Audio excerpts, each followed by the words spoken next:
तो दोस्तों आज मैं एक्सप्लेन करने वाला हूँ कॉन्जरिंग 4 यानी कि Conjuring the last rites movie को, जो कि रिसेंटली ही रिलीज हुई है। अब इस मूवी की जो पिक्चर्स हैं वो अवेलेबल नहीं है, तो मैं ट्रेलर के अंदर से ही सारी की सारी पिक्चर्स को इस्तेमाल करूंगा। तो हो सकता है कुछ सीन्स यहाँ पर एक्यूरेट नहीं होंगे, लेकिन यहाँ पर पिक्चर्स ही अवेलेबल नहीं है, तो इसमें मैं भी कुछ नहीं कर सकता।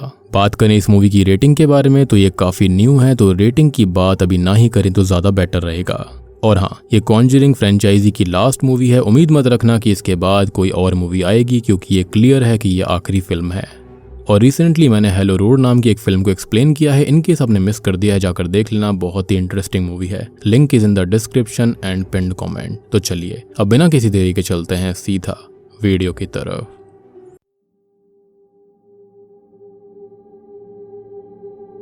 तो मूवी की शुरुआत होती है 20 अप्रैल 1964 के एक केस से, यानी कि 1964 से, जब वॉरेंस ने अपनी पैरानॉर्मल इन्वेस्टिगेशन जर्नी खाली शुरू करी थी। एक एंटीक्स और विंटेज शॉप पर वो होते हैं, जहां पर विक्टोरिया नामक लड़की ने वॉरेंस को बुलाया हुआ था। विक्टोरिया बताती है कि यहाँ पर मेरे पिता को स्टोर रूम में कुछ आवाजें सुनाई दिया करती थी, और एक दिन अचानक से उन्होंने खुद को लटका लिया, खत्म कर लिया। अब शुरुआत में तो विक्टोरिया को पैरानॉर्मल चीजों पर यकीन नहीं था, लेकिन कुछ दिन के सन्नाटे के बाद विक्टोरिया को भी अजीब सी आवाजें आने लगी। उसको ऐसा लगता था कि स्टोर रूम से कोई उसको पुकार रहा है। अब बस लोरेन सीधा ही स्टोर रूम में जाती है, जहां पर उसको एक एंटीक और एंशिएंट मिरर दिखाई देता है, जो कि दिखने से ही इविल लग रहा था। उसके ऊपर 4 अजीब से छोटे छोटे बच्चों के क्रीचर्स बने हुए थे। खैर, गौर करने वाली बात यह होती है कि लोरेन यहाँ प्रेग्नेंट थी। अब लोरेन को यहाँ पर अचानक से कुछ महसूस होता है, और जैसे ही वो शीशे को छूती है तो लोरेन को पता लगता है कि यहाँ पर एक स्पिरिट है जो कि डरी हुई है। लेकिन तभी लोरेन को एक इविल चीज भी महसूस होती है। शीशे पर अचानक से क्रैक का निशान बन गया था, और लोरेन को अपने बच्चे और खुद का भविष्य महसूस होता है। ग्लिम्सेस दिखाई देते हैं। इट वॉज लाइक कि बेबी को इस डिमोनिक शक्ति ने काइंड ऑफ मार्क कर दिया था। अब अचानक से लोरेन के पेट में तेज दर्द होना शुरू हो जाता है, और एड उसको तुरंत ही हॉस्पिटल में भर्ती करवाता है। काफी बारिश भी हो रही थी बाहर, लेकिन होता यह है कि ये बच्ची मृत पैदा होती है, और लोरेन को इविल के होने का एहसास हो जाता है। वहां पर लाइट भी चली गई थी, सारे के सारे डॉक्टर भी डर गए थे।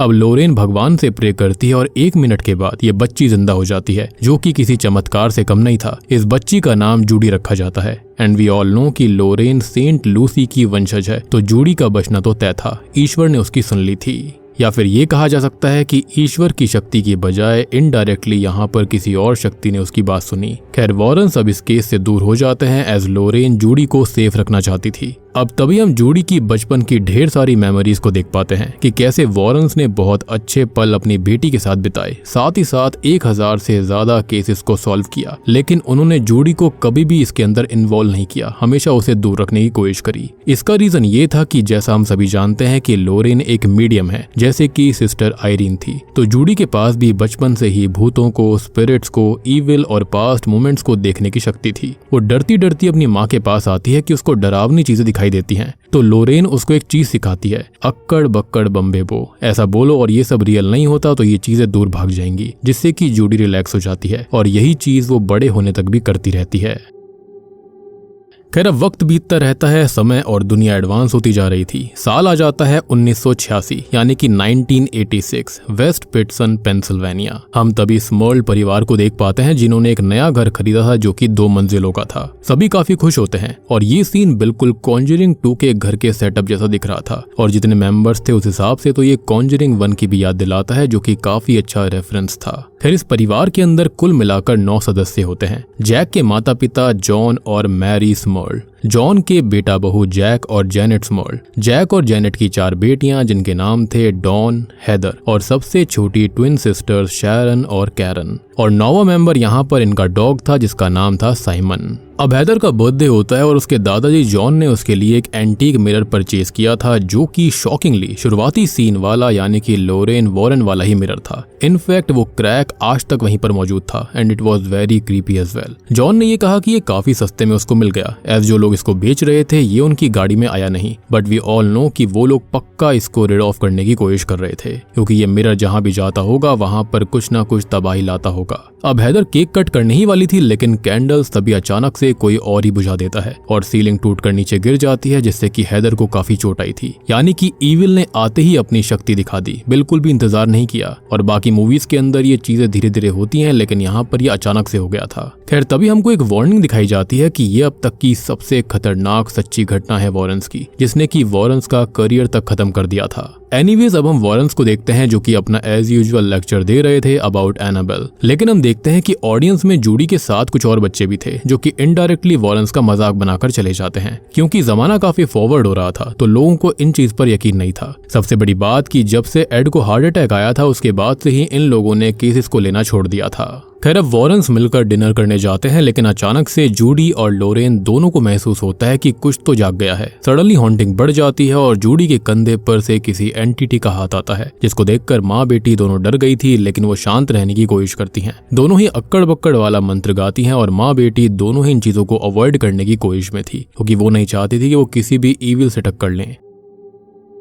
मीनवाइल स्मर्ल हाउस के अंदर सूजी नाम की डॉल खुद पे खुद आवाज करने लगती है, जो कि ट्विन सिस्टर्स की डॉल थी। तभी जैनेट जो होती है वो कपड़े धो रही होती है, लेकिन अचानक से बेसमेंट के अंदर उसे किसी की प्रेजेंस महसूस होती है। ये डॉल भी उसको डरा रही थी अपने रूम के अंदर। फिर जब जैनेट जो होती है वो फोन पर किसी से बात कर रही थी, तो कोई पेंट्री से फोन की वायर को खींचने लगता है। जैनेट को लगता है कि बच्चियां होंगी, लेकिन बच्चियां तो दूसरी साइड खेल रही थी। अब अचानक से फोन कोई अंदर खींच लेता है, लेकिन जब जैनेट लाइट को ऑन करती है तो वहां कोई नहीं था, जिससे कि जैनेट वॉज रियली स्केयर्ड। अब अगली हॉन्टिंग होती है ट्विन सिस्टर्स में से एक के साथ में। सूजी डॉल अचानक से हवा में लेविटेट करती है, जिसके पीछे किसी बूढ़ी दादी का भूत था, जिससे बच्ची डर कर भाग जाती है। अब जैक तभी रात में काम से वापस आता है और इस हॉन्टिंग के बारे में बच्ची सबको बता रही थी, लेकिन कोई भी उसकी बात नहीं मानता। लेकिन जैनेट अंदर अंदर जानती थी कि यहाँ पर कुछ तो है। सबको लग रहा था कि दादी ने ऐसा मजाक किया होगा, लेकिन हम जानते हैं कि ऐसा कुछ नहीं था। वो बूढ़ी महिला का भूत कोई और ही था। तभी हम हैदर और डॉन को देखते हैं, जो कि आपस में बातें कर रही थी।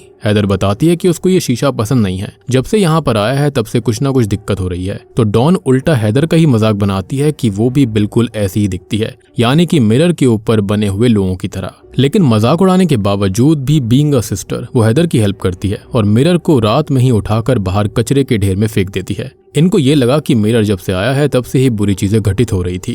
खैर अब अगली सुबह जब सभी नाश्ता कर रहे होते हैं, सब काफी खुश थे। लेकिन तभी होता यह है कि बाहर कचरे वाली गाड़ी आती है, जो कि इस मिरर को ले जाने लगती है। अब जैसे ही कूड़े वाले ट्रक का ट्रंक बंद होता है तो ये मिरर पीसेस में टूट जाता है। लेकिन वी ऑल नो कि ईविल ऐसे नहीं जाता। अचानक से डॉन जो होती है उसको खून की उल्टियां होने लगी थी और जो मिरर के टुकड़े टूटे हुए थे वो उसके मुंह से बाहर आना शुरू हो जाते हैं। यानी कि ईविल उसको यहाँ पर इनडायरेक्टली टॉन्ट कर रहा था कि वो उसकी शक्ति के आगे कुछ भी नहीं है और वो ज्यादा ओवर स्मार्ट ना बने। और स्मर्ल परिवार तुरंत ही डॉन को लेकर हॉस्पिटल भागता है। और ये पहला ऐसा पल था जिससे कि स्मर्ल परिवार को यकीन होने लगा था कि इस घर के अंदर जरूर कोई ईविल शक्ति मौजूद है।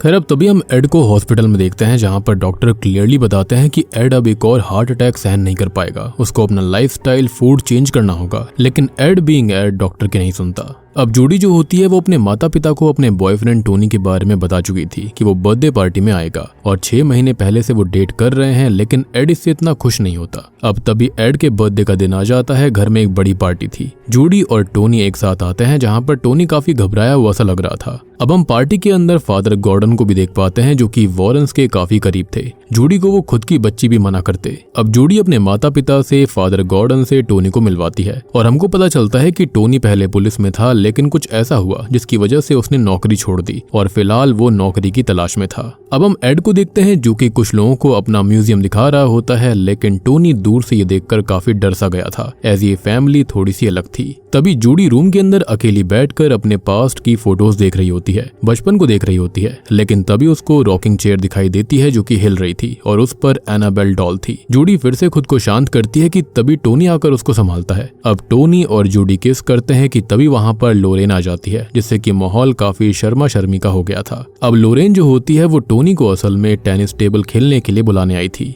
अब टोनी तो एड के पास चला जाता है, लेकिन लोरेन जूडी से बात करती है कि बात क्या है, आजकल हॉन्टिंग्स इतनी फ्रिक्वेंटली क्यों हो रही हैं, वो भी इतनी खतरनाक। लेकिन जूडी कुछ नहीं बोलती, लेकिन लोरेन वार्न करती है कि बेटा इन चीजों से दूर रहो, ये जिंदगी खराब कर देती है। इवन लोरेन खुद आज तक पछता रही है और ये चीजें माइंड को मेसअप कर देती हैं। अब तभी बाहर हम एड और टोनी को टेबल टेनिस खेलते हुए देखते हैं, जहां पर एड जो होता है वो टोनी को 3 पॉइंट से हरा देता है। लेकिन एड की हालत काफी खराब हो गई थी, उसका हार्ट काफी कमजोर हो चुका था। खैर अब जूडी थोड़े समय के लिए बाहर जाती है, लेकिन तभी हम टोनी को वॉरेन से बात करते देखते हैं कि वो जूडी से बहुत प्यार करता है, शादी के लिए रिंग लेकर आया है, प्रपोज करना चाहता है। लोरेन तो रिंग देखकर काफी खुश थी, इनफैक्ट उसने टोनी का हाथ भी टच किया था। मे बी शी फेल्ट कि सच में टोनी उसकी बेटी से काफी प्यार करता है and she was ready for marriage. लेकिन एड अभी भी स्केप्टिकल था। टोनी बताता है कि उसने रिंग बहुत जल्दी खरीद ली थी जब वो जूडी से मिला था, उसको पता था कि शी इज द वन। लोरेन तो काफी शर्मा रही होती है, खुश भी होती है कि उन्होंने भी तो ऐसी ही शादी करी थी, लेकिन एड अपनी बच्ची को लेकर चिंतित था। ऑब्वियस सी बात है, जो बचपन में हुआ था उसके बाद से वो अपनी बेटी से बहुत ही ज्यादा प्यार करता था।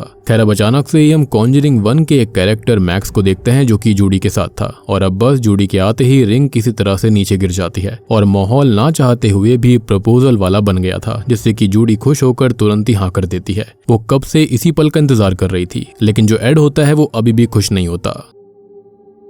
तभी हम फादर गॉर्डन को वॉरेंस के यहाँ से विदा लेते देखते हैं, लेकिन फादर गॉर्डन पार्टी में एक खास बात करने के लिए आए थे और वो थी स्मर्ल परिवार के बारे में। वो काफी महीनों से हॉन्टिंग्स को झेल रहे थे और स्मर्ल परिवार ने किसी प्रीस्ट से बात करी थी, फिर उन्होंने फादर गॉर्डन को बताया। देन वो वॉरेंस के पास आए हैं। एड तो यहाँ पर तैयार हो गया था, लेकिन लोरेन इसके लिए साफ इनकार कर देती है कि वो इन सब में इन्वॉल्व नहीं होंगे। अब निराश होकर फादर गॉर्डन को वहां से जाना पड़ता है, ये कहते हुए कि वो इस बारे में सोचे जरूर। खैर अब सीन सीधा स्मर्ल परिवार के घर की तरफ आता है, जहां पर अब दिक्कत काफी बढ़ गई थी। जैक जो होता है वो अब सेम तरह से रात में घर वापस आता है, लेकिन अब उसका फेस उतरा हुआ था। पूरा परिवार डर चुका था। डॉन पिछले वॉमिट वाले हादसे के बाद से काफी डर चुकी थी। वो अपने पिता पर भी चिल्ला देती है कि वो होटल में या फिर कहीं और क्यों नहीं रह सकते, लेकिन उनके पास इतने पैसे भी नहीं थे और ये ईविल शक्ति उनको कहीं भी जाने नहीं देती। लेकिन सबसे बड़ी बात ये थी कि ये ईविल उनको बस नुकसान पहुंचा रहा था, डरा रहा था, मार नहीं रहा था, क्योंकि मारना होता तो वो कब का खेल खत्म कर देता। एनीवेज अब रात में जब सब सो रहे होते हैं तो अचानक से ही जैक को कोई ईविल शक्ति हवा में लेविटेट करने लगती है, उसका गला भी चोक करने लगती है। और ये जो सीन था वो बिल्कुल कॉन्जरिंग 1 के बैथशेबा वाले सीन से मिलता है।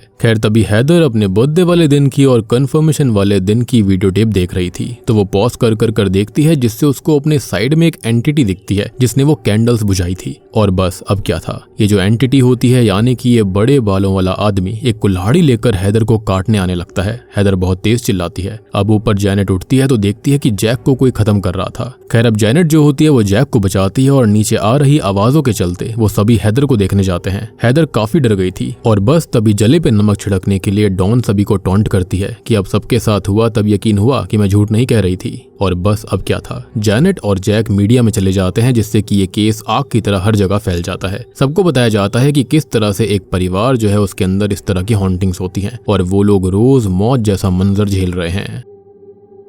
अब वॉरेंस जो होते हैं उन्होंने अभी तक ये खबर नहीं देखी थी और जूडी की शादी तय हो चुकी थी और वो ब्रेंडा नाम की डिजाइनर के पास आते हैं, जो कि इस न्यूज को ही बंद कर देती है, एज वो नहीं चाहती थी कि उसका बिजनेस खराब हो या फिर वॉरेंस जिन्होंने ये काम छोड़ दिया था वो फिर से इसके अंदर आ जाएं। अब तभी ब्रेंडा जूडी को चेंजिंग रूम के अंदर ड्रेस पहनाने के बाद लेकर जाती है चेक करने के लिए कि फिटिंग ठीक है या फिर नहीं, लेकिन तभी किसी के फोन की वजह से उसको बाहर जाना पड़ता है क्योंकि उसकी असिस्टेंट फोन नहीं उठा रही थी। अब ये रूम मिरर से हर तरफ से ढका हुआ था। अचानक से ही जूडी को वहां पर किसी के होने का एहसास होने लगता है, तो गेट खोलकर कोई अंदर आता है, जिससे जूडी को लगता है कि ब्रेंडा आई होगी, लेकिन इट वॉज नॉट ब्रेंडा। वो उसकी ड्रेस में छुपकर बाहर आती है तो वो वही शॉकिंगली बूढ़ी लेडी का भूत था जो कि स्मर्ल परिवार के अंदर था, यानी कि ये सब कहीं ना कहीं आपस में जुड़ा हुआ है। अब ये गोस्ट जो होती है वो जूडी की तरफ आने लगती है। वो जूडी को टच भी करती है, लेकिन अक्कड़ बक्कड़ बम्बे बो वाले नारे से वो चली जाती है। लेकिन अचानक से जूडी देखती है कि शीशे में से ही उसका इविल वर्जन उसको चोक कर रहा है, जिससे कि जूडी काफी डर गई थी। और तभी लोरेन और ब्रेंडा अंदर आते हैं और इस चीज से तो लोरेन काफी घबरा जाती है क्योंकि काफी समय से ऐसी हॉन्टिंग्स नहीं हुई थी। तभी मीडिया के अंदर ये सारी कवरेज चल रही होती है और हम देखते हैं कि मैरी जैनेट यानी कि जैक की माँ को हार्ट अटैक आ गया था। उनको हॉस्पिटल ले जाया जाता है कि तभी फादर गॉर्डन चर्च को बिना बताए स्मर्ल परिवार की हेल्प करने के लिए आते हैं, जो कि सीधा कनेक्टिकट से आ रहे थे।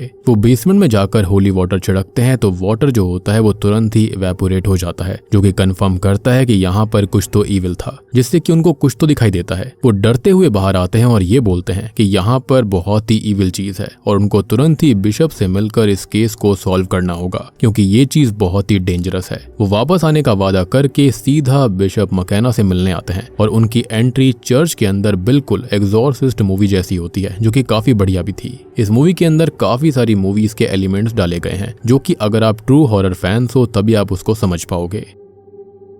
खैर, अब बिशप की असिस्टेंट और सेक्रेटरी फादर गॉर्डन को इंतजार करने के लिए कहती है, लेकिन तभी उनकी नाक से अचानक से खून आना शुरू हो जाता है। बाहर एक वायर कॉर्ड अपने आप खींचने लगती है और तभी वहां से सेक्रेटरी गायब हो गई थी। अचानक एक फोन बज उठता है जो कि जूडी का था, जो कि ये कह रही थी कि अब बहुत हुआ और आप जा सकते हैं, आपका काम खत्म हुआ। बेसिकली ये डीमन था जो कि फादर को मॉक कर रहा था कि अब वो खत्म होने वाले हैं।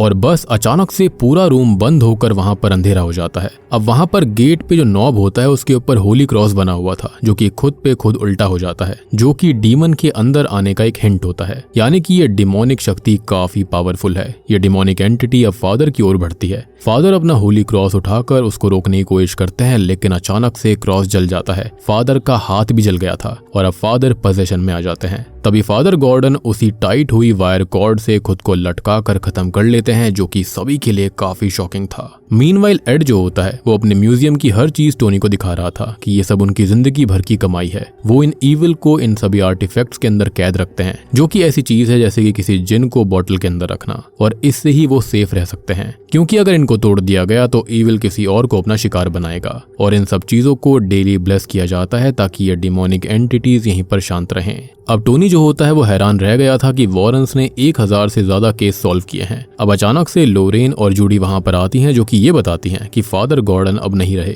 सभी उनके फ्यूनरल पर दुखी थे और शॉक में थे। लोरेन को काफी बुरा लगता है, लेकिन जूडी जैसे ही उनकी कब्र छूती है तो वो कुछ देखती है, जिससे कि जूडी सहम गई थी। तभी फादर ज़ेंगलर वॉरेंस को ये बताते हैं कि आपकी इमेज बेशक से चर्च और मीडिया में खराब है, लेकिन फादर गॉर्डन हमेशा उनकी तारीफ करते थे क्योंकि उनका काम सच्चा था, वो सबकी हेल्प करते थे। लेकिन तभी जूडी उनसे एक सवाल करती है कि फादर गॉर्डन की मौत से पहले वो गए कहाँ पर थे। तो वो ये बताते हैं कि वो पेंसिल्वेनिया यानी कि स्मर्ल हाउस में गए थे। और बस जूडी का विजन और ये बात आपस में सेट बैठ जाती है। खैर, घर पर अब लोरेन बर्तन साफ कर रही थी कि तभी उसको एक विजन आता है, जिसके अंदर जूडी वाला लॉकेट सिंक के अंदर गिर गया था, जिसमें खून भरा हुआ था और पूरा किचन खून से भर जाता है। लेकिन तभी एड उसको संभालता है और लोरेन समझ जाती है कि जूडी की जान खतरे में है। और टोनी तभी आकर उनको बताता है कि जूडी पेंसिल्वेनिया स्मर्ल हाउस गई है। वॉरेंस ने पहले ही डिसाइड कर लिया था कि वो केस नहीं लेंगे और सीधा जूडी को लेकर घर आ जाएंगे। लेकिन जैक और जैनेट वॉरेंस को देखकर काफी खुश थे कि फाइनली कोई तो एक्सपर्ट उनके यहाँ पर आया। वो बताते हैं कि वो मीडिया में गई ही हेल्प के लिए थे, लेकिन उल्टा सभी उनको गलत समझने लगे। प्लीज हमारी हेल्प करो। लेकिन जूडी को लेकर वॉरेंस वहां से जाने लगते हैं, लेकिन जूडी रुक जाती है। वो अपनी माँ को समझाती है कि आप आज तक सबको बचाते आए, तो इन सबको क्यों नहीं। इनकी हालत देखिए। पहले वो नहीं समझ पाई थी कि वो सब ऐसा क्यों करते हैं, लेकिन आज इस परिवार को उनकी जरूरत है और जूडी इस चीज को समझती है। फादर गॉर्डन भी आखिरी टाइम यहीं पर आए थे और उनकी मौत का राज यहीं पर दफन है और उनके लिए उनको ये करना पड़ेगा और वो कुछ तो बताना चाहते थे। और बस ये सुनते ही वॉरेंस रेडी हो जाते हैं स्मर्ल परिवार की हेल्प करने के लिए। यानी कि मूवी 1.25 घंटा चलने के बाद में यहाँ पर शुरू होता है असली केस। उससे पहले तो खाली बेस लाइन ही बनाई जा रही थी, जो कि मुझे लगता है इस मूवी का सबसे बड़ा लेट डाउन है। खैर, एड जो होता है अब एज यूजुअल अपना रिकॉर्डर सेट करता है और स्मर्ल परिवार सब कुछ शुरुआत से बताता है कि हुआ क्या था।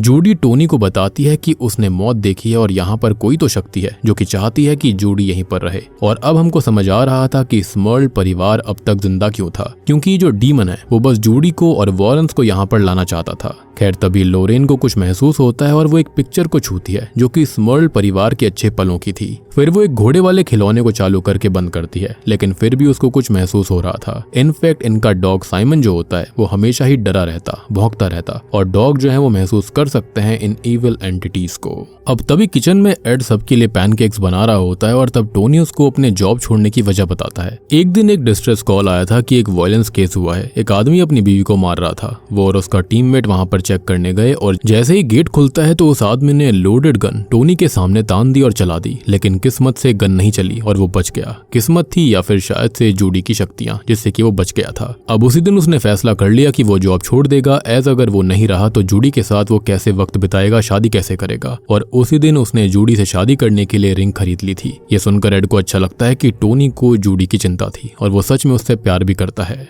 अब जूडी जो होती है वो सभी बच्चों को खुश रखने की कोशिश कर रही थी और लोरेन को ऊपर रूम की तरफ से कुछ महसूस हो रहा होता है, लेकिन तभी जूडी अपनी माँ की तस्वीर लेती है और फ्लैश ऑन होने की वजह से लोरेन डर जाती है। लेकिन तभी दोनों को कुछ महसूस होने लगता है जो कि ऊपर से आ रहा था और लोरेन अकेले ही ऊपर चेक करने जाती है, जहाँ पर जूडी के पीछे सूजी डॉल थी जिसको ट्विन सिस्टर कैरन आकर ले जाती है। और जो एनाबेल जैसी डॉल से भिड़ गया हो उसको डॉल्स कैसे ही पसंद आएंगी। एनीवेज लोरेन बेड पर चेक करती है तो कोई एंटिटी थी जो कि यहाँ पर चादर के अंदर अपने हाथ दिखाते हुए चली जाती है। तभी हम एक चीज पर गौर करते हैं कि गेट पे 3 स्मॉल सी थ्रू स्क्वायर्स बने हुए थे, जो कि दर्शाता है कि बड़ा गेट यानी कि कॉन्जरिंग 4 के अंदर 1, 2 और 3 भी है, यानी कि ये मूवी सबसे भयानक है अब तक की।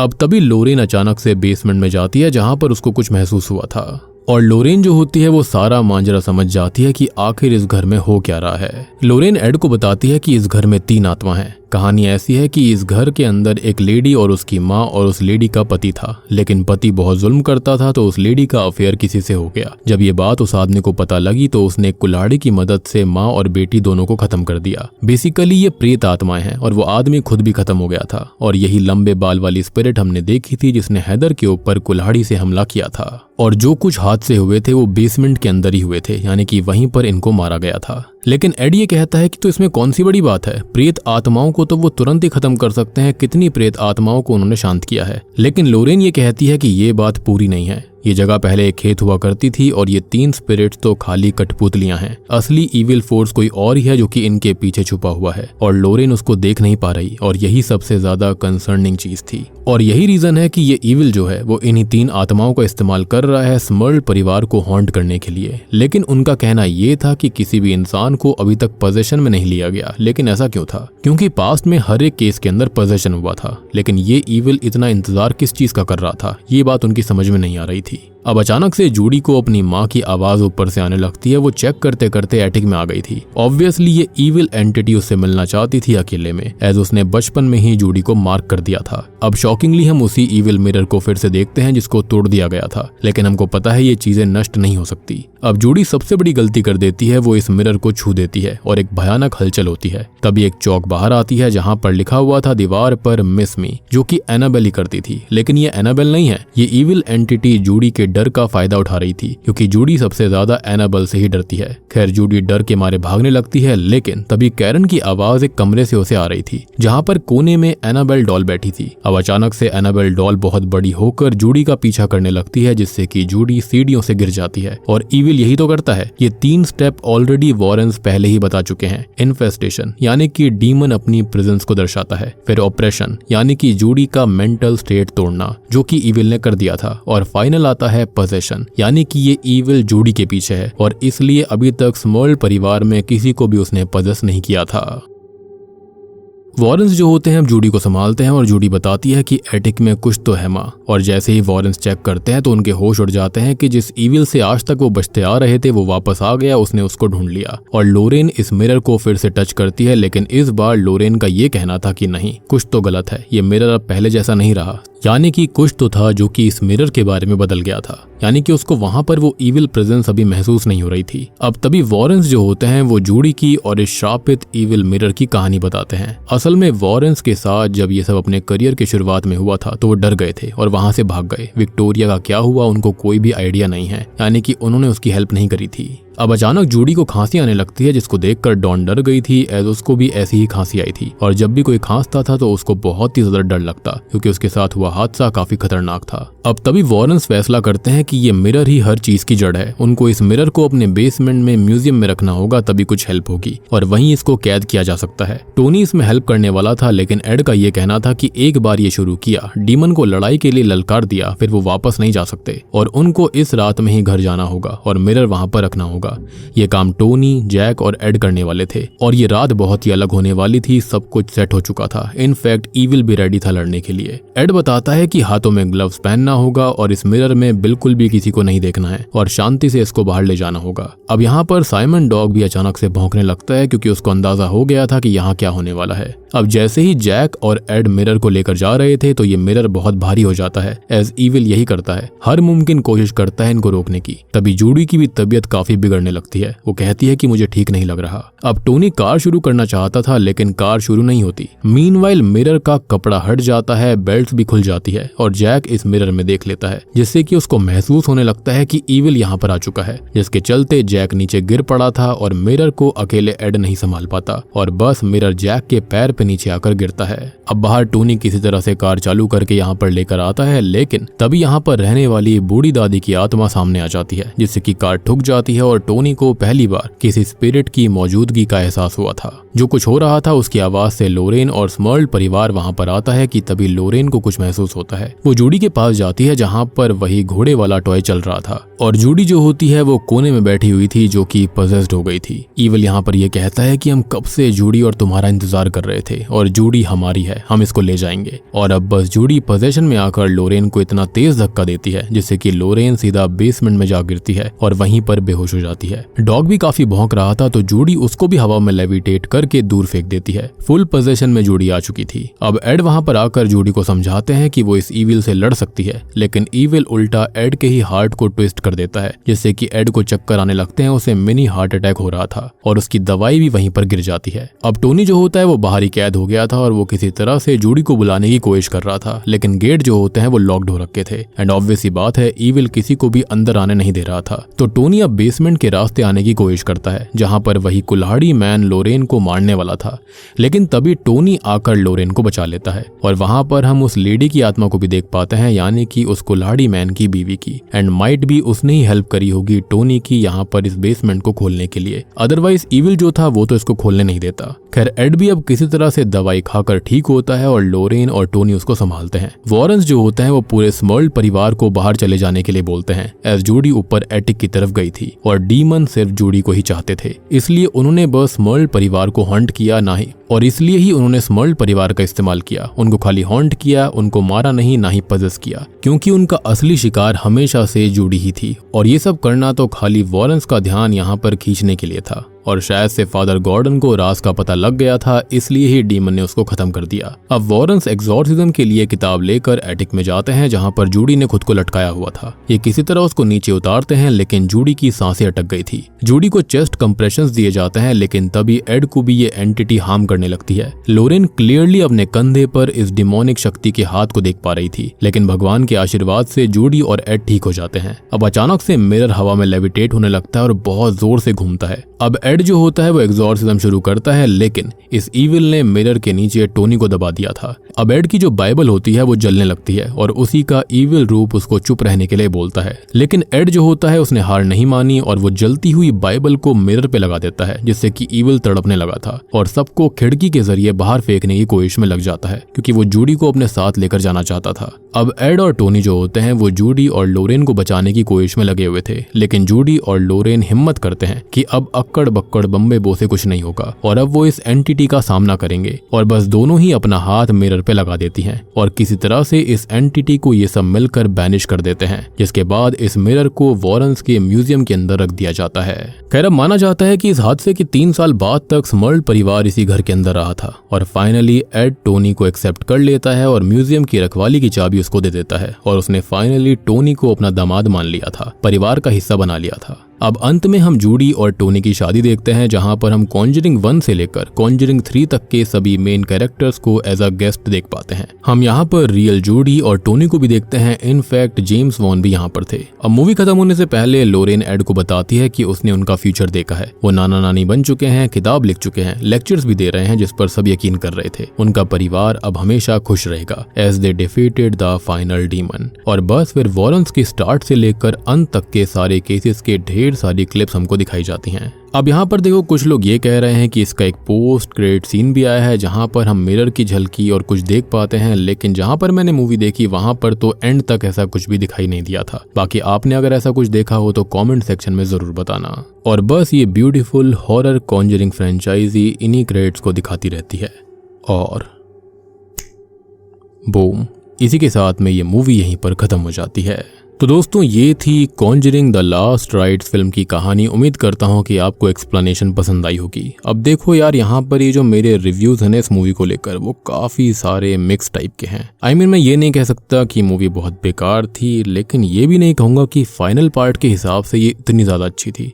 मुझे ऐसा लग रहा था कि ये लोग बार बार नई नई क्लिप्स को दिखाए जा रहे थे। तो मुझे एक पल को लगा कि हो सकता है कि यहाँ पर ये शायद से खाली सस्पेंस बनाने के लिए कर रहे हैं, लेकिन हमने पास्ट में हमेशा देखा है जब भी कोई मूवी की क्लिप्स इतनी सारी पहले से ही आती रहती हैं, वो मूवी कभी भी अच्छी नहीं होती, और ये बात यहाँ पर साबित हो गई। ये मूवी इतनी प्रिडिक्टेबल थी कि सीन आ भी नहीं रहे थे और मैंने पहले ही प्रिडिक्ट कर दिया था कि क्या क्या होने वाला है, और सारी चीजें वही हुई। इनफैक्ट जो मेरा ट्रेलर ब्रेकडाउन था, टीजर ब्रेकडाउन था, उसी से मैंने काफी सारी चीजें आपको समझा दी थी, और मैंने ये भी बोला था कि यहाँ पर कोई अलग ही डीमन होने वाला है, और बात वही निकली। लेकिन यहाँ पर इन्होंने एक चीज अच्छी करी कि ये नहीं बताया कि डीमन है कौन सा। अब हो सकता है कि शायद से ये डेविल हो या फिर सारे ही डीमंस का कॉम्बिनेशन था। अब बात रही इस मिरर के बारे में, तो हो सकता है कि इसके चलते कभी कोई सियोंस या कोई रिचुअल करा गया होगा जिसके चलते डीमन यहाँ पर इसके अंदर कैद हो गया था, और उसके बाद से ही ये श्रापित है। एंड आई बिलीव कि इसने जूडी को मार की इसलिए किया था क्योंकि वो स्टार्टिंग से काफी शक्तिशाली थी, वो सेंट लूसी की वंशज थी, तो वो उसकी शक्तियों को चाहता होगा।